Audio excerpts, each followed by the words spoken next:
एगो राजनेता और अपराधी के बीच में बेसिक फर्क का होला। तहनी जैसन गुंडा लोग दिल से काम करेला और हमनी जैसन पॉलिटिशियन दिमाग से। आज एकरा बाप के मुंह में मुते, एकरा आँख के सामने पटाख साला के। केहू के इतना ना छेड़े के चाहिए कि ओकरा सब्र के बांध टूट जाए।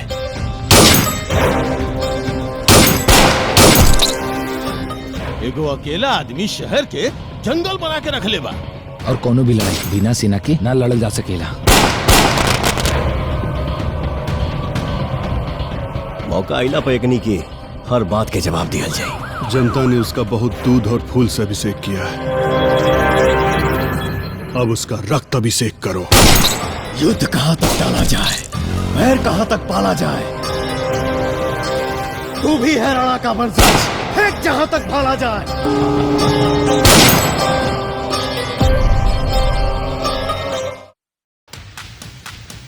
गर्मी बढ़े वाला बा, काहे कि हम पवन सिंह भोजपुरिया माटी के लाभ आ रहल बानी चौपाल ऐप पर अपन पहला वेब सीरीज प्रपंच लिखी।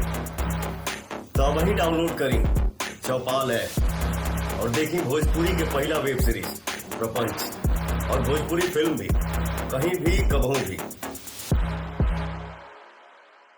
अपने एंड्रॉइड फोन में चौपाल ऐप डाउनलोड करने के लिए अपने मोबाइल फोन के प्ले स्टोर पर जाएं और सर्च पर क्लिक कर चौपाल टाइप करें।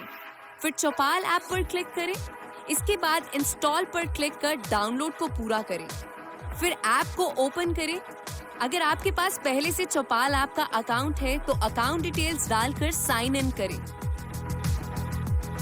अगर आपके पास अकाउंट नहीं है तो रजिस्टर नाउ पर क्लिक कर आप 2 तरीके से नया अकाउंट बना सकते हैं। पहला, अपना मोबाइल नंबर एंटर करें और नंबर पर आए ओटीपी को डालें।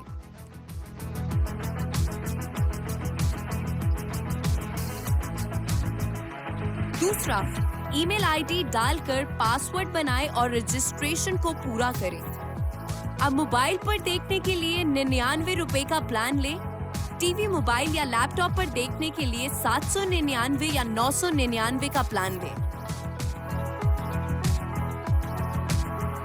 अब स्क्रीन के ऊपर बाईं ओर आ रहे भोजपुरी पर क्लिक करें और देखें भोजपुरी की सुपरहिट फिल्म्स और वेब सीरीज कहीं भी कभी भी, भोजपुरी के सबसे बड़े मोबाइल ऐप पर, क्योंकि अब अपनी भाषा में है अपना एंटरटेनमेंट।